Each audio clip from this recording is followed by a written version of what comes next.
porción que vamos a ver esta mañana. Imagínese que un padre enseña a su hijo a manejar. No sé ustedes, pero creo que es una de las experiencias más aterradoras por un lado, pero por otro lado va a ser una de las experiencias más liberadoras. Pero imagínese a un padre instruyendo a su hijo para manejar, lo lleva a un estacionamiento vacío, le explica: este es el volante, este es el acelerador, este es el freno, mira los espejos, usa las direccionales, le da instrucciones claras paso a paso. El hijo asiente, dice sí, entiende, practica.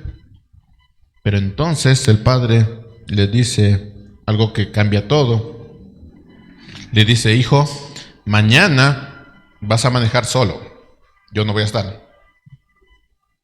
Vas a salir a la carretera, pero te advierto algo: hay conductores que manejan muy mal, hay curvas peligrosas, hay niebla, hay conductores ebrios, hay calles cerradas, pero no te preocupes, yo voy a estar contigo aunque no me veas. Y si te desvías, yo te voy a enderezar. Así que de repente, manejar ya no es solamente teórico, se vuelve la realidad, y la realidad es peligrosa. Hermanos, así como nosotros pasamos estudiando en Mateo 10, los primeros versículos, en los textos anteriores nosotros hemos visto a Jesús demostrar su autoridad. Y aquí quiero que noten algo importante, porque a los que no andaban con él, como el endemoniado gadareno, como la mujer con flujo de sangre, los liberó inmediatamente. Un toque, una palabra, una acción, y el milagro sucedía. Pero cuando andaban con él, los que andaban con él, sus discípulos, el trato fue distinto. Él trabajó en su carácter, era poco a poco. Era: síganme, miren lo que estoy haciendo. Miren mi poder, miren lo que hago, miren mis palabras, cómo trato a la gente, cómo siento de ella, qué me transmiten, cómo yo reacciono, mírenme. Así que el trato para los que estaban con Jesús era muy diferente para los que venían de lejos y decían: necesito algo. Y era rápido, breve, pero con sus discípulos fue un poquito más lento. Trabajó en su carácter, no fue instantáneo. El trabajo fue realmente sí un proceso, fue con paciencia, fue caminar juntos día tras día, comer, dormir, reír, conversar. Eso fue el trabajo que Jesús tuvo con sus discípulos. Es más, cuando nosotros vemos todo esto, lo vemos en Jairo, cuando tuvo que esperar. No solo Jairo estaba esperando para que se realizara el milagro con su hija, sino los discípulos estaban viendo esto. Veían cómo se trabajaba en el corazón, no solo en el tema de milagros. Entonces los discípulos tuvieron que aprender a confiar. Pedro tuvo que ser quebrantado, porque Jesús no solo quería hacer cosas a través de ellos, sino quería transformar a ellos. Así que el trabajo con ellos fue distinto que para los demás que necesitaban un milagro. Y luego, en la última semana, nosotros vimos a Jesús llamar y enviar a sus discípulos. Les dio instrucciones claras, 3 instrucciones claras, fundamentales, que nos han servido para nosotros y deberían servirnos para nosotros en nuestra vida diaria. La primera instrucción fue: mantén el orden. Vayan primero a las ovejas perdidas de Israel. No se salten los pasos. La misión tiene un orden. ¿Y dónde empieza la misión? En casa. Vayan a la casa de Israel.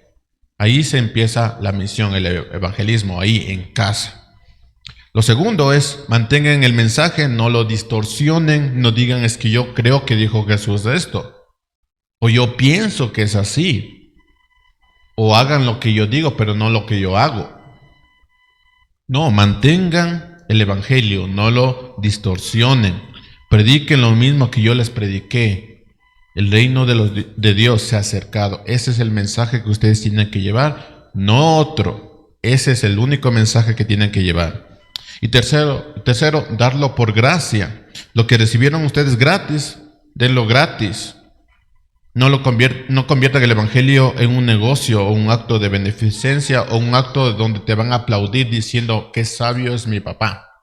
porque sabio es mi mamá. No lo hagas por eso, dalo gratis.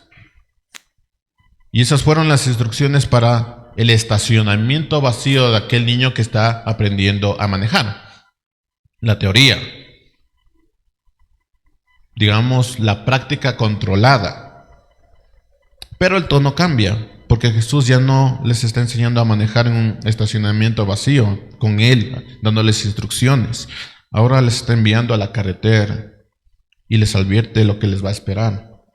Y esto es importante, hermanos, porque aunque usted no haya estado en los sermones anteriores, usted va a entender el mensaje, porque lo que Jesús dice aquí es tan claro que cualquier discípulo en cualquier tiempo, en cualquier lugar, necesita escucharlo y lo va a entender. Y necesita entender esto.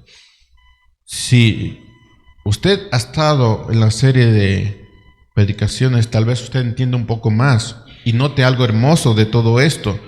Porque todo lo que Jesús les enseñó antes, su autoridad, su poder, sus promesas, ahora es lo único que va a sostener a estas personas, porque se van a ir a un mundo caído.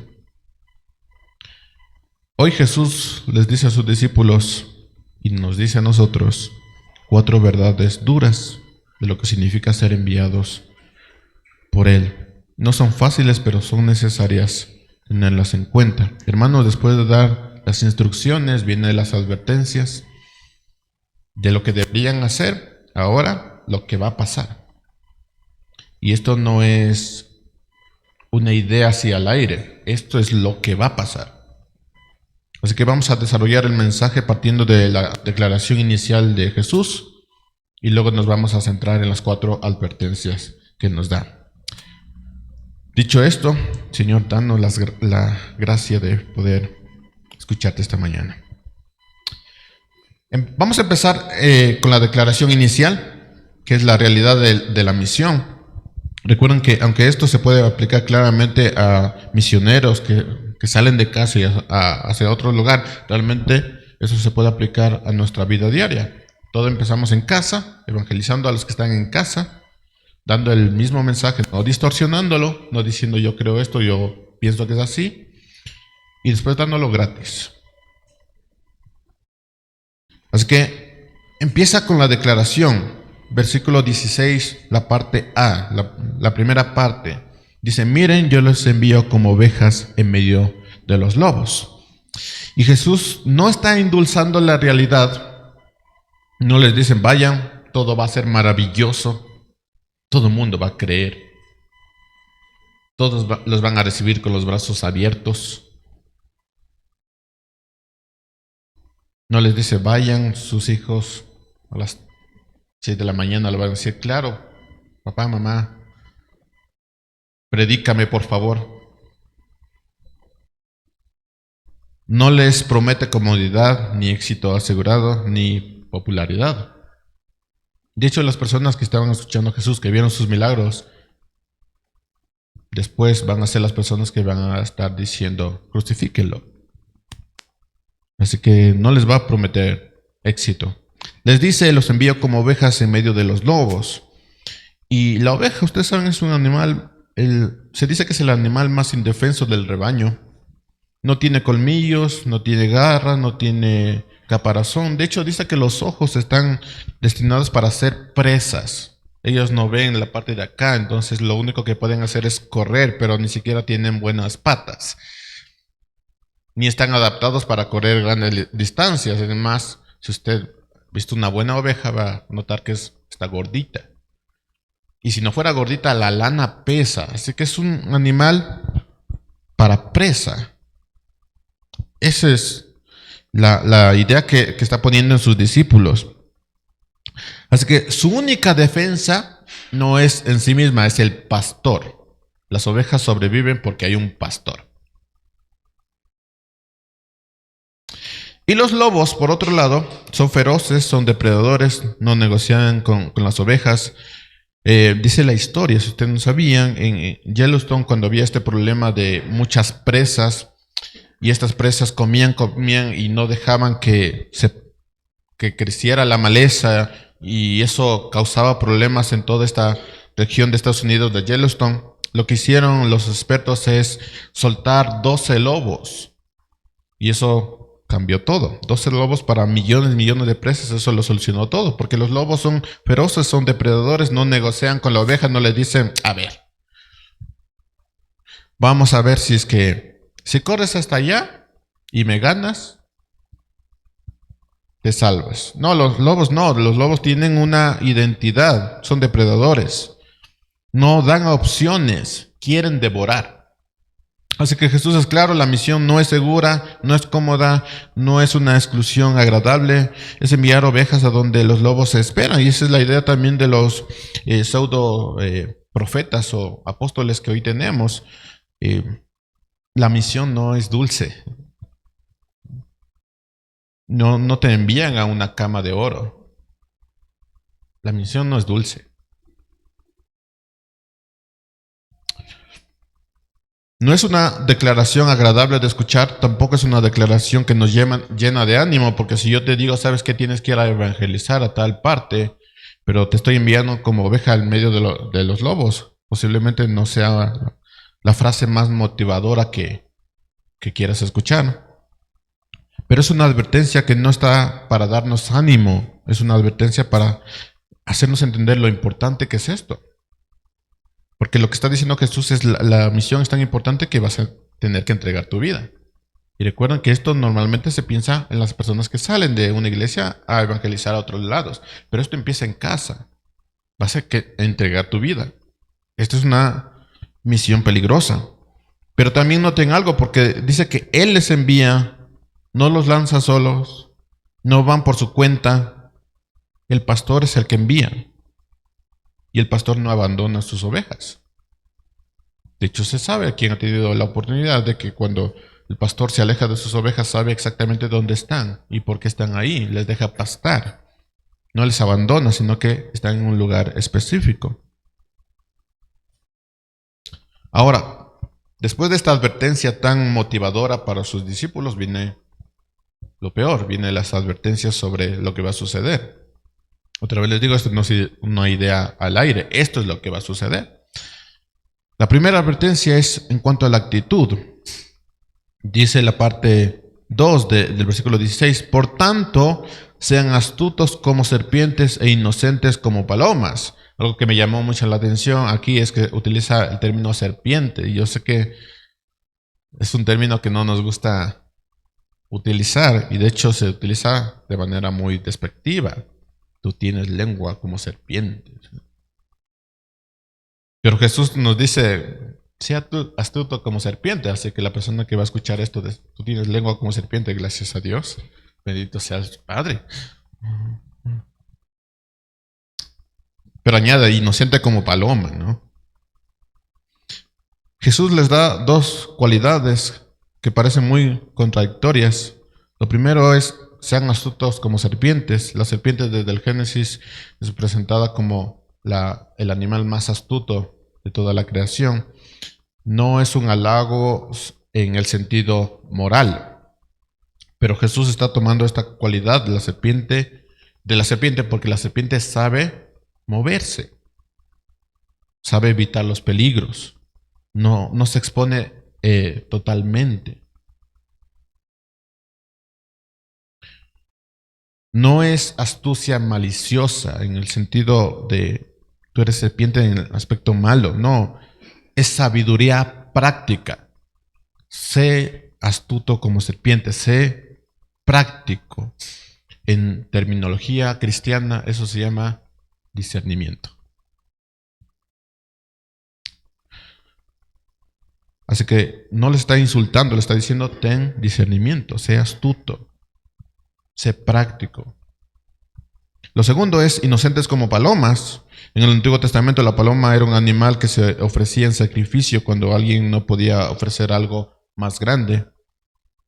Y lo que representaba era humildad, lo más humilde que uno podía entregar era una paloma. Así que ser inocente significa sin doblez, sin segundas intenciones, sin engaño, no devolver mal por mal, no contaminarse con las prácticas del enemigo. Esto significa ser inocente. Como dice el viejo dicho, soy inocente pero no tonto. Sin segundas intenciones, sé sin segundas intenciones, sin engaño, ve con ellos sin engaño. No devuelvas mal por mal, no lo hagas, sé inocente. Ahora, ¿cómo combinamos la astucia de la serpiente con la inocencia de la paloma? Bueno, no es fácil, pero hay un equilibrio que solo el Espíritu Santo puede darnos. Ten en mente esto, mis hermanos, la astucia sin inocencia se convierte en manipulación. Y hay personas bastante astutas, como serpientes, que no tienen inocencia, que tienen cosas detrás, que tienen ideas para ganar. Bueno, eso se llama manipulación. Te vuelves como el mundo, mañoso, tramposo, deshonesto. Eres astuto, como serpiente, pero no tienes inocencia. Sin embargo, la inocencia sin astucia se vuelve en ingenuidad. Te vuelves presa fácil. Son de aquellos jóvenes que dicen, no, yo ya sé hasta dónde puedo llegar, ¿no? Yo sé controlarme. Bueno, eres inocente, sin astucia. Eres ingenuo. Eres una presa fácil en medio de los lobos. Víctima constante. Alguien que siempre es engañado. Eres ingenuo. Así que Jesús nos llama a ser sabios sin dejar de ser puros, a conocer el mal sin practicarlo, a moverse en un mundo peligroso sin perder nuestra integridad.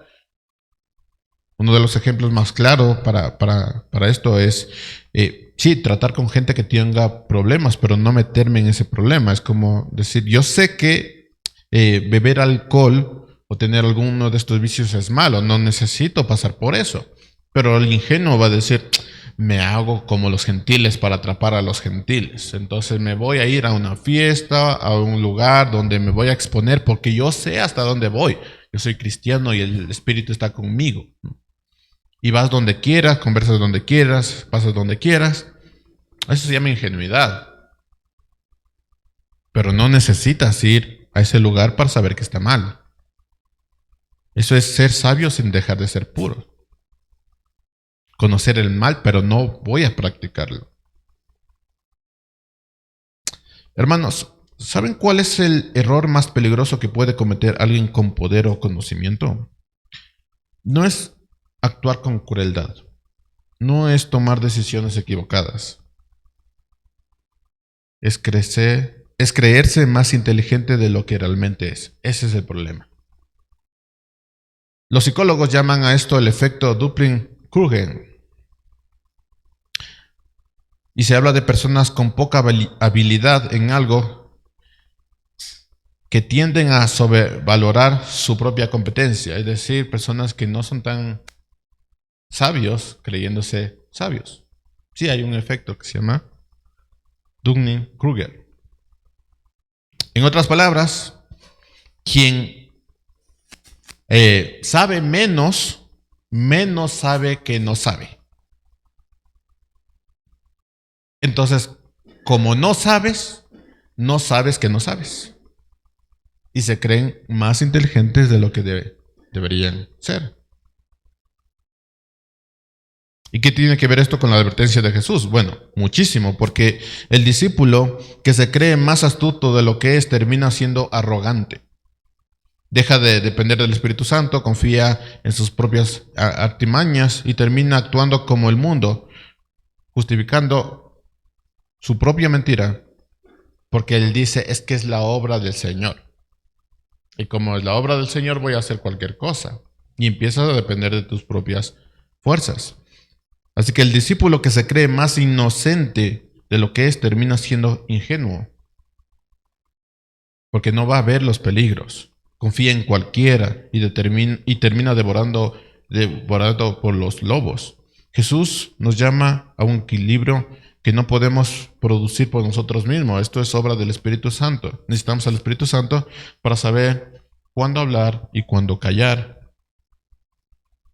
cuándo avanzar, cuándo retirarse, cuándo confiar y cuándo guardar distancia. Jesús nos llama a ser sabios sin dejar de ser puros, a conocer el mal pero sin practicarlo, a movernos en este mundo peligroso sin perder nuestra integridad. Sean ustedes como serpientes y como palomas. La segunda advertencia es la oposición humana. Versículo 17.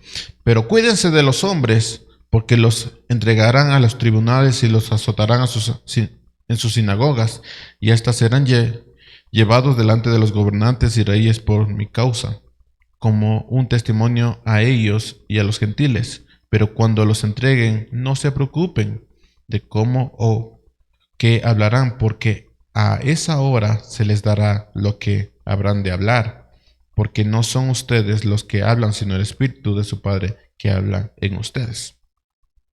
Jesús pasa de la metáfora a la realidad concreta. Ya no son lobos, ovejas, serpientes, palomas, ahora lo vuelve más específico. Cuídense de los hombres. No de todos los hombres, mis hermanos, pero sí de aquellos que van a oponerse al Evangelio.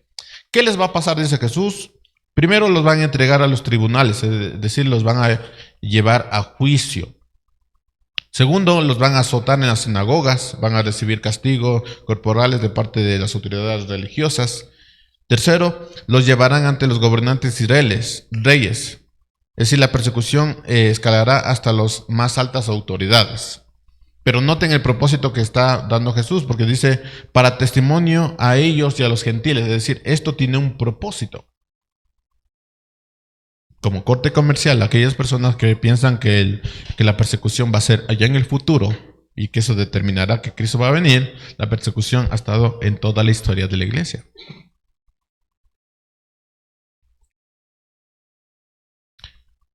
Así que la persecución no es un accidente, es una oportunidad delante de los jueces, delante de los reyes, los discípulos, de todos. Todos van a tener la oportunidad de dar testimonio de Cristo. Imagínese, usted puede dar testimonio hacia un vecino, pero si ese vecino lo lleva a los tribunales más altos, usted puede dar testimonio a tribunales más altos. Eso es el sentido de la persecución. ¿Y qué pasará cuando estén en estas situaciones? Bueno, vienen las palabras amables de Jesús y dicen, no se preocupen, no se angustien, no se afanen. Y siendo sincero, hablando como ser humano, yo decía, me estás diciendo que voy a pasar por esto, y después me dicen, no te preocupes. Y de hecho, examinando el verbo que se utiliza aquí en griego, es estar ansioso, tener ansiedad, es decir, no estés ansioso, no tengas ansiedad, tranquilo. Estás en un montón de problemas por lo que has dicho de mí, pero tranquilo. Y continúa, porque a esa hora se les dará lo que habrá de hablar. Es decir, no puedo defenderme. Yo me preguntaba, ¿por qué a esa hora? ¿Por qué no antes? ¿Por qué no llevar un discurso para ser justificado? Argumentos para ser justificado. ¿Por qué tengo que esperar justamente a esa hora donde me están enjuiciando, donde están hablando de mí, para que se dé la justificación, se dé la defensa? ¿Por qué tengo que esperar a esa hora?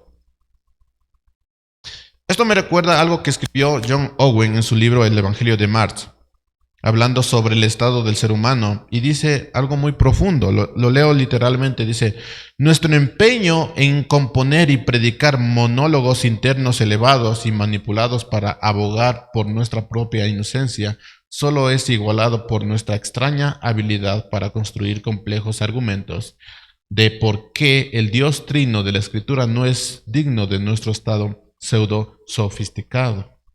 Por causa del pecado estamos demasiado impresionados con nosotros mismos como para sobrecogernos ante la gloria de Dios, demasiados enamorados de nuestra contemplación, de nuestro autodenominado heroísmo, como para deleitarnos en la majestad del Rey.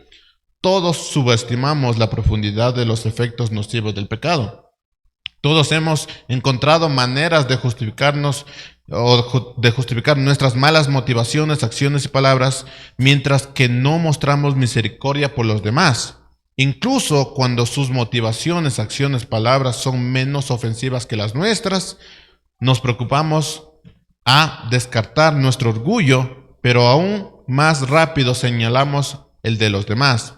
Nuestro pecado no es solo profundo, sino amplio, alcanzando todos los aspectos de la composición humana. ¿Qué está diciendo John Owen con toda esta palabra tan elevada? Bueno, John Owen dice que todos tenemos una tendencia natural a preparar monólogos para autojustificarnos.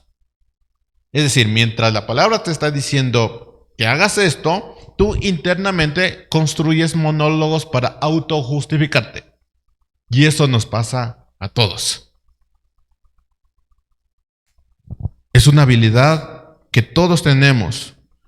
Armamos discursos mentales para demostrar que tenemos razón, que nuestro pecado no es tan grave como los demás dicen, que no somos tan malos, que los demás son los culpables, no nosotros. Y empezamos a armar discursos, monólogos, nos predicamos a nosotros mismos. Pero eso es consecuencia del pecado. Cuando la palabra te golpea, lo natural del pecado va a ser empezar a crear monólogos internos. No lo decimos, pero eso es todo lo que todos hacemos. Y decimos, la próxima vez que me diga esto, voy a decir esto y esto. Y cuando intenten decirme que esto he hecho mal, yo voy a decir esto. Es que la próxima vez voy a tener argumentos. Unos más sabios van a decir, voy a ir a la escritura y voy a sacar palabras de aquí y acá. Y si alguien me va a decir esto, yo tengo esto. Estos son los argumentos. Todos nosotros lo hacemos. Todos. Es lo que hace el pecado en nosotros. De hecho, en medio de la predicación, mientras la palabra te golpea, tú puedes estar diciendo y autojustificándote. Crear monólogos. Bueno, eso es lo que dice John Owen, pero eso es una realidad del pecado. Pero Jesús les dice a sus discípulos algo completamente diferente. Dice, no necesitan preparar un discurso de defensa. No necesitan ensayar argumentos. No tienen que ir por el camino diciendo, a ver, si esta persona me dice que no, yo le voy a decir esto o aquello. Si esta persona me acusa de algo, yo voy a decir esto o aquello. Y vas preparando un monólogo. Y Jesús dice, no hagas eso. No prepares argumentos. El Espíritu Santo les dará palabras precisas en el momento preciso. En otras palabras, no actúes como hacen los incrédulos que se justifican o que juzgan a los demás mientras se justifican a ellos. No hagas, porque los incrédulos son los que crean monólogos, se predican a sí mismos para ir en contra de lo que la Escritura te está diciendo. No hagas eso. Solo hacen los incrédulos ellos. Pero ustedes tienen un mensaje, vayan con el mensaje. Y si son acusados, si son enjuiciados, el Espíritu mismo les dará palabras. No creen monólogos, porque eso hacen los incrédulos. Ellos necesitan preparar monólogos para autojustificarse. Ustedes no, tú no. Tú deja que el Espíritu hable por ti. Y esto no es una excusa para no estudiar la palabra, por si acaso. Para decir, bueno, yo no voy a estudiar la palabra y cuando alguien me pregunte algo, el Espíritu Santo me va a dar las palabras adecuadas.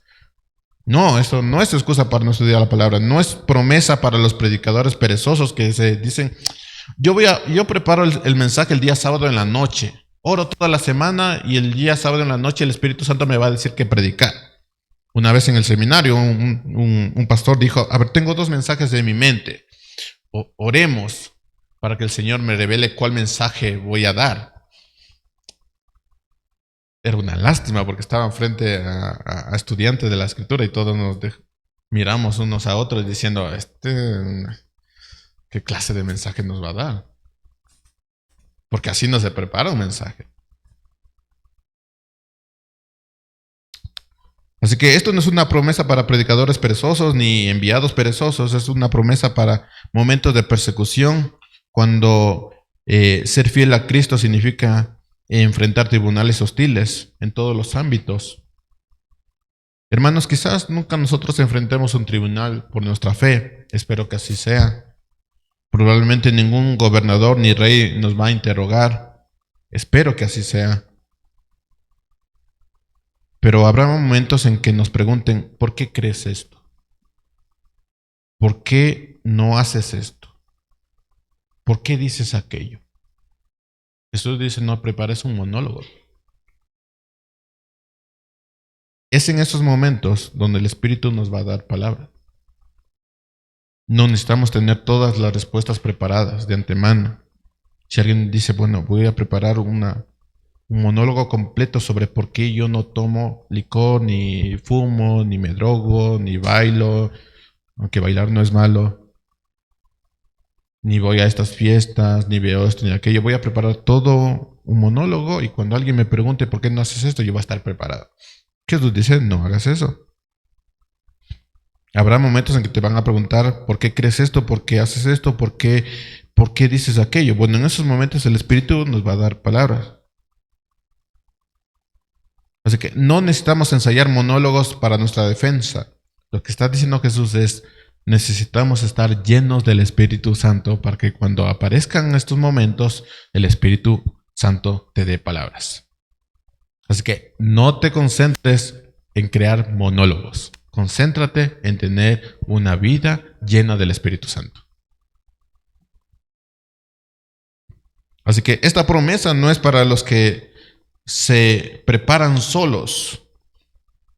Esta es una promesa para quienes caminan con Jesús. Para ellos no, dice, no se preocupen, no se angustien, no se afanen, el Espíritu de su Padre hablará por ustedes. Tranquilos. Ustedes concéntrense en algo. Obediencia y hacer lo que les digo. Tengan el Espíritu Santo en su vida. En eso tienen que concentrarse. El resto déjenle al Espíritu Santo que hable por ustedes. Una de las preocupaciones más comunes suele ser, es que no tengo nada que decir, no sé muchas cosas, me falta conocimiento. Bueno, Jesús te está diciendo esto a ti y a todas las personas que van en una misión, que tienen una misión, les dicen no se preocupen porque es claro que nosotros no tenemos todas las respuestas, pero el Espíritu Santo sí. Preocúpate de ser llenos del Espíritu Santo. Preocúpate por obedecer. Eso tienes que hacer. El resto déjalo al Espíritu que hable. Tú lleva el mensaje de Jesús, que Jesús te mandó, pero en cuanto haya cuestionamientos sobre el mensaje, el Espíritu Santo te va a dar palabras. ¿Qué tienes que hacer? Obedece. Que tengas una vida llena del Espíritu Santo, el resto déjale al Señor. Tercera advertencia, la traición familiar. Versículo 21. El hermano entregará la muerte al hermano y el padre al hijo, y a los hijos se levantarán contra los padres y les causarán la muerte, y serán odiados de todos por causa de mi nombre, pero el que persevera hasta el fin será salvo. Qué dato interesante, si lo quieren estar anotando, es uno de los textos utilizados para lo que va a suceder en el futuro. Ustedes saben que eso no es lo que está diciendo la Escritura, no es para el futuro esto es lo que está sucediendo, es lo que va a pasar, es lo que ya sucedió. Eso es para todo aquel que toma la misión de Cristo y sigue la misión de Cristo. Esto no es como dicen las películas, no, esto va a suceder y el código de barras y que te van a traicionar porque te van a capturar y después capturado van a entregar al hermano a muerte y el padre al hijo porque vamos a estar en la gran tribulación.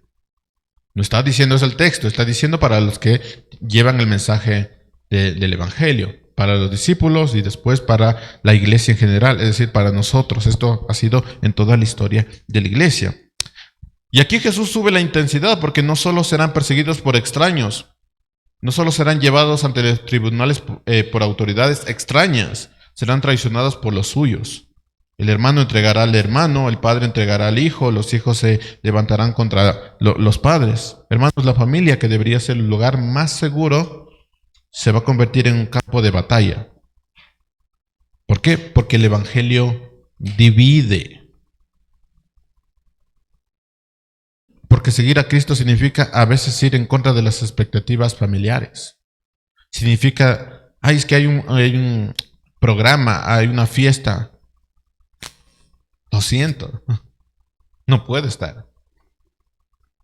Porque el evangelio sí te divide. ¿Y qué va a decir la familia? No, es que la familia tiene que apoyarse. Y tú te sujetas a la escritura y dices, no, Jesús dijo, ¿cuál es mi familia? Los que hacen la voluntad de mi Padre.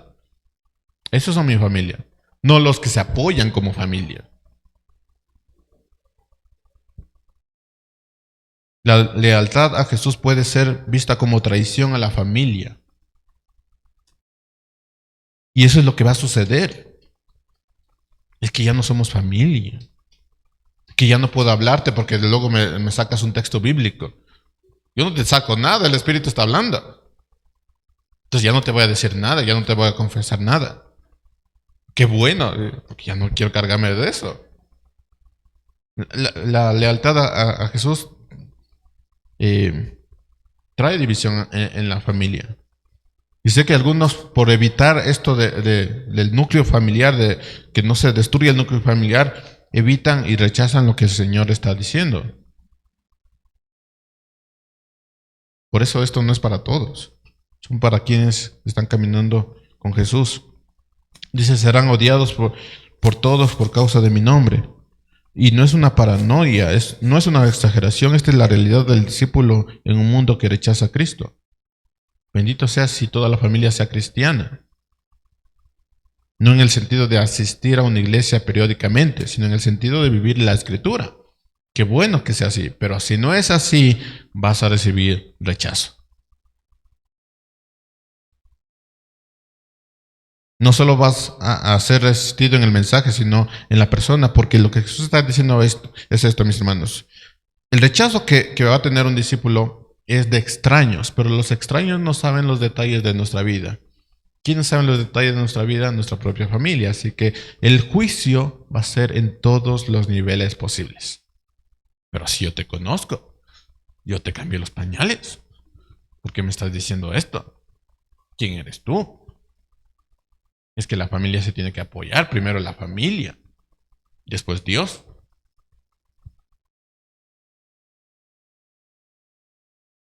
El desprecio es la consecuencia natural de la identificación con Cristo. Pero entonces viene una promesa. El que persevera hasta el fin, ese será salvo. Ahora, no dice el que nunca ha tenido miedo, el que nunca le duele. Dice el que persevera hasta el fin. Y perseverar significa mantenerse firme a pesar de las dificultades, no rendirse, no negar a Cristo para salvar la vida, para salvar su propia vida o la relación familiar. No, el que persevera hasta el fin, ese va a ser salvo.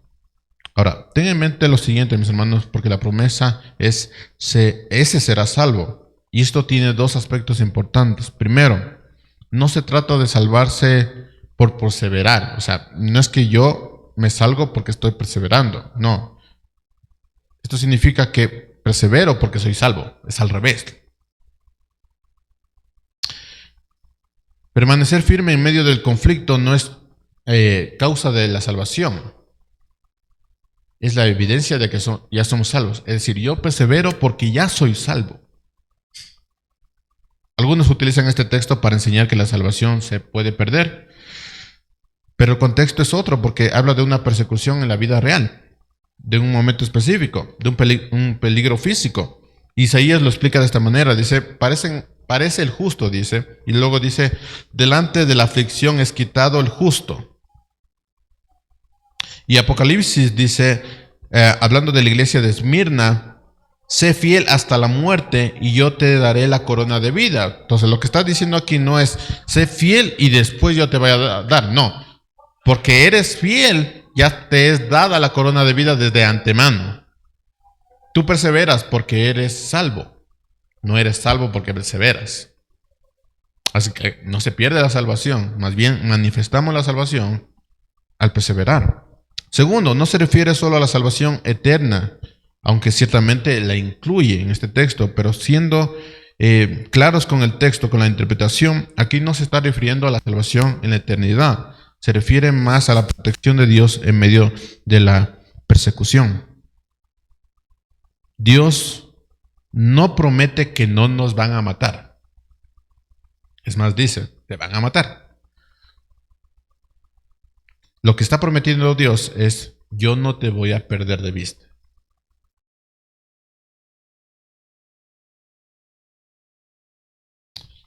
Pueden matar el cuerpo, pero el alma está segura en las manos de Dios. Eso te está prometiendo.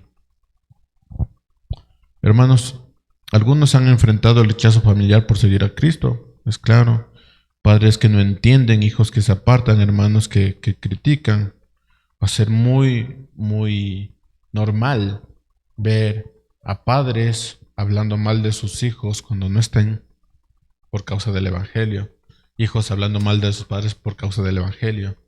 Eso es completamente normal.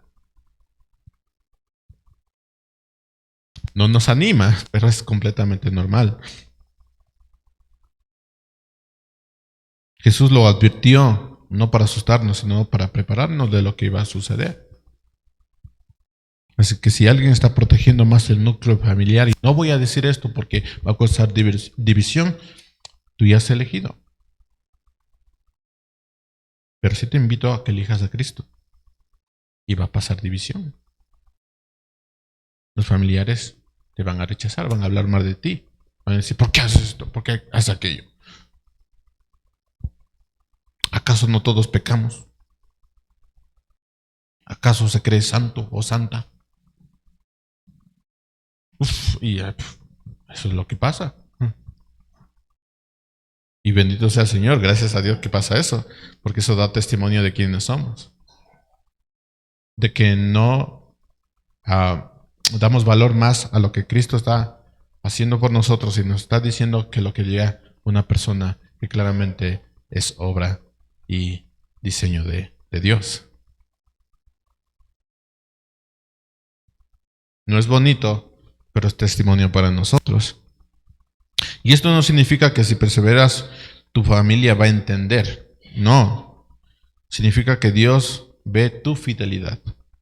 Y que nada, ni el rechazo, ni la traición, ni la muerte puede arrebatarnos de su mano. Dice Apocalipsis 2:10, sé fiel hasta la muerte y yo te daré la corona de vida. No fiel a tu familia, ni a las organizaciones, ni a la política, no. Sé fiel a mí y yo te voy a dar la corona de vida. ¿O acaso creen que los padres, los hermanos, la familia te van a dar la salvación? No, es Dios quien te va a dar la salvación. Sé fiel a Él, no a tu familia. No se rindan, sigan amando, sigan orando, sigan siendo fieles. Dios ve, Dios recompensa. Eso no significa ir insultando a toda la familia, es que todos son pecadores. No, pero es claro que va a haber problemas en ese aspecto cuando decides cambiar tu vida y entregar tu vida hacia la misión, porque la misión empieza desde casa y va a haber divisiones, porque no todos son salvos. Cuarta, la última advertencia, la estrategia de huir, versículo 23, pero cuando los persigan en esta ciudad, huyan a la otra, porque en verdad les digo que no terminará de recorrer todas las ciudades de Israel hasta que venga el Hijo del Hombre. Esta advertencia es sorprendente, mis hermanos, porque en un mundo que a veces glorifica el martirio y dice, no, yo voy a permanecer hasta el final. Si vienen unos criminales y dicen, a ver, ¿quién es cristiano para que salga? Y solo los que niegan su fe se van a salvar.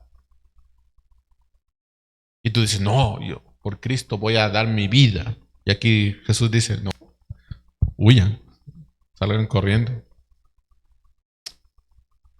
Entonces hay un extremismo en decir, no, es que tengo que guardar mi vida, por eso no me voy para allá. Y por otro es, no, es que yo voy a permanecer hasta el fin.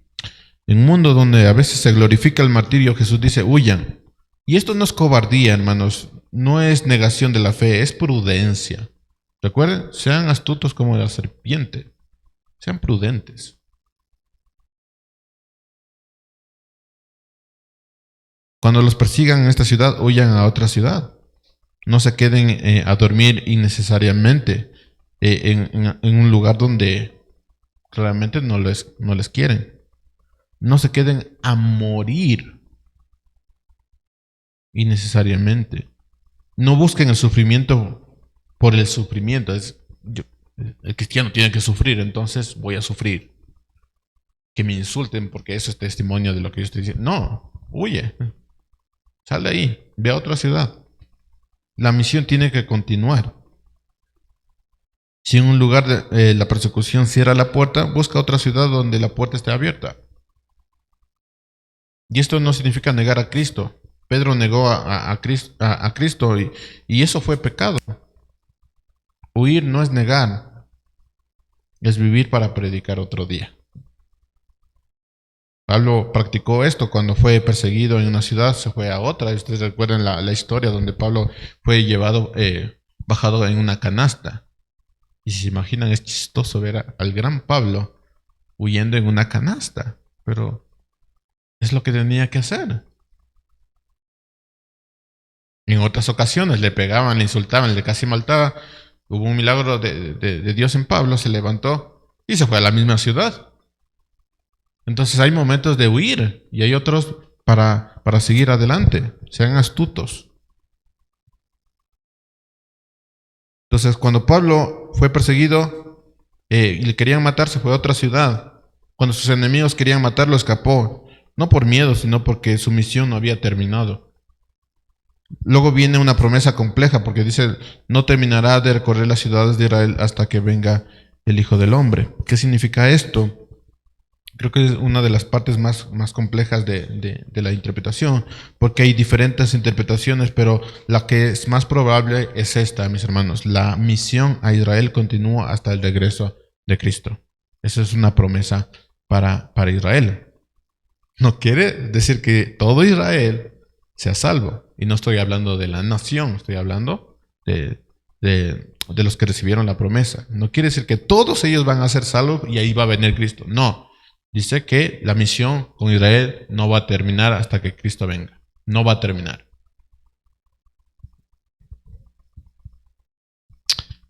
Así que a pesar de la persecución, a pesar del rechazo, a pesar de la oposición, los discípulos tenían que seguir proclamando el Evangelio y no terminar antes de que Él vuelva. Y esto es una promesa de que la obra de Dios no será detenida. Fallecieron todos los apóstoles de la manera más brutal posible, menos Juan, aunque vivió con quemaduras hasta muy viejito. Pero la obra no terminó. Dios no se va a detener con la obra.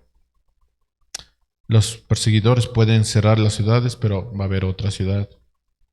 Pueden silenciar a un predicador, pero va a haber otro buen predicador. Pueden matar a un testigo, pero va a haber otro testigo que lo sigue. Y al final el Hijo del Hombre va a venir. La misión no va a terminar hasta que el Señor venga. Hermanos, no estoy llamándoles a ser mártires. La sabiduría nos dice que es mejor huir y predicar después. Si hay una gran pelea ahí, un alboroto, sale de ahí. No insistas. Sale de ahí. Busca otro día, otro momento, a otra persona, pero sigue tu ministerio. No te vuelvas mártir y de, ay, es que estoy sufriendo porque mis hijos no me escuchan. Sale de ahí. Otro día, otro año. Cada quien tendrá su recompensa al final, ¿no? Déjale a Dios, es obra de Dios eso. Sale de ahí. Pero tampoco estamos llamados a negar a Cristo por miedo. De, ay, es que me van a decir esto y yo no quiero que se ofenda, entonces no le voy a decir nada. No, hay momentos en que nos podemos quedar, hay momentos en que podemos huir, el Espíritu nos va a dar discernimiento. Sean astutos como serpiente y mansos como paloma. Así que sí, va a haber momentos en que en medio de una pelea vas a estar ahí, pero que sea el Espíritu Santo que te diga que estés ahí, no que tú recibas las balas por recibir las balas. Lo importante es que la misión continúe, que el Evangelio siga siendo proclamado, que las ovejas sigan siendo enviadas por medio de los lobos. Hermanos, hemos visto 4 advertencias. La primera, sean astutos e inocentes. Segunda, ustedes van a enfrentar oposición humana. pero el Espíritu va a hablar por ustedes. Tercero, va a haber un desprecio, que es la consecuencia natural de la identificación con Cristo, que es en la parte familiar. La cuarta, no estamos llamados a ser mártires imprudentes, más bien estamos llamados a ser siervos prudentes. Y ahora, volviendo a la ilustración que les mencioné al principio, el padre enseñó a su hijo a manejar, le dio todas las instrucciones, pero luego le envía a la carretera con todos los peligros. Y así es Jesús con nosotros. Nos ha mostrado su poder, nos ha mostrado las instrucciones, nos ha prometido su presencia. Y ahora dice, ve, tienes que ir. ¿Es peligroso? Sí, pero tienes que ir. Tienes que hacerlo. Te estoy enviando como oveja al matadero, pero tienes que ir. ¿Por qué? Por amor a los suyos. Pero no nos envía solos. El pastor nunca deja a sus ovejas. El Espíritu habla por nosotros. Dios nunca nos pierde de vista. Así que la pregunta no es si habrá lobos. Sí va a haber lobos. La pregunta es, ¿iremos a pesar de los lobos? Hermanos, permítanme ser prácticos. Primero, decidan ser astutos sin dejar de ser inocentes. Segundo, confíen en el Espíritu Santo. Él va a poner palabras en nuestras bocas. Tercero, decidan preservar aunque la familia nos rechace. Y cuarto, tengamos la sabiduría para saber cuándo quedarnos y cuándo huir. Pero la misión sigue siendo la misma. Empieza en casa, lleva el mismo mensaje y dalo gratis. Sigue siendo la misma misión. Hermanos, la cosecha está lista, siendo mucha. Los lobos siguen siendo feroces, pero el pastor es mucho más grande que cualquier otra cosa. Jesús te envía, no te abandona, tienes una misión. Ve con ellos, sé prudente, sé sabio. Guarda tu vida, pero que el ministerio continúe hasta que el Señor diga, vente conmigo.